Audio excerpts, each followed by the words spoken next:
Okay. Well, in 2006, when I lost my son, Casey, then 7 months later, I was diagnosed with stage 3 breast cancer. Oh. And there was a lot of devastation that went along with the loss of a child and stage 3 breast cancer diagnosis. And after a huge funeral, and most funerals that include children are usually pretty big, a lot of my friends disappeared because they didn't know what to say or do for me. Yeah. So they did nothing. So then when I was diagnosed with breast cancer, they all swooped down and wanted to help, but I didn't want them to help me. I was really, really angry. I was going through the anger stage. Yeah. So I went through breast cancer, 26 rounds of chemo, had my breast removed, and, a lot of infections, pretty much alone. You felt alone? I felt alone. I was alone. Oh. My friends were not there for me. And one day I had an opportunity about 3 years into this journey to go on a voyage to Greece. Wow. With 9 other moms who had also lost a child. So I went on this voyage with 9 other moms, and I was out in the Mediterranean Sea on a catamaran for 10 days, 10 islands, and my whole life changed before me. Wow. I knew exactly what I was going to do to help get myself back going again. And that was for sure I was never going to help moms who had lost a child, because that's way too near and dear. Yeah. And too painful. But after going through breast cancer, I knew I could help breast cancer warriors, thrivers, survivors, all of them. So I came home and I bought a house up on a lake. Okay. In a very small community, and we started doing retreats there.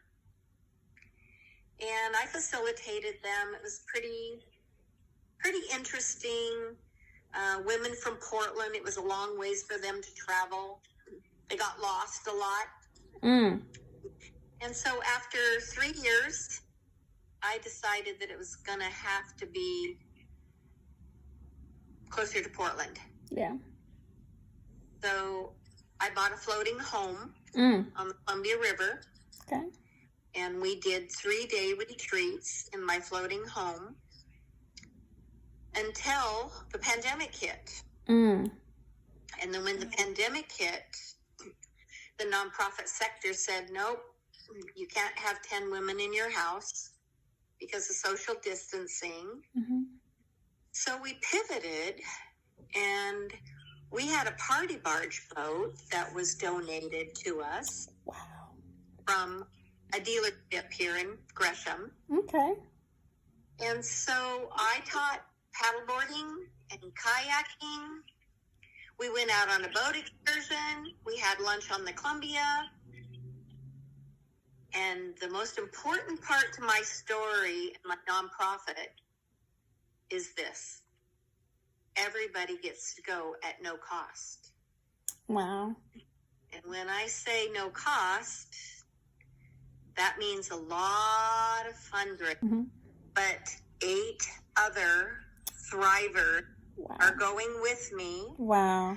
We have a sponsor who generously paid for everything. See how that works? It all comes back to you. Everything. Look at there. That's amazing. Thank you. So what would you tell someone that's going through something that you've been through?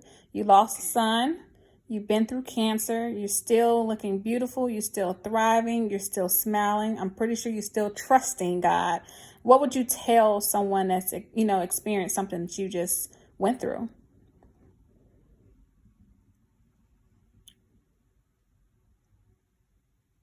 one thing, I heard 157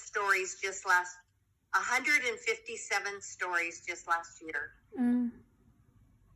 The one thing that always stands out is family and friends, bless their heart. They try really hard. Yeah. But they don't get it. Mm. Find your peeps. Find a support group. Find an organization. Find somebody to latch on to. Yeah. Because it's a forever journey. Wow. Powerful words, a forever journey. Mm. We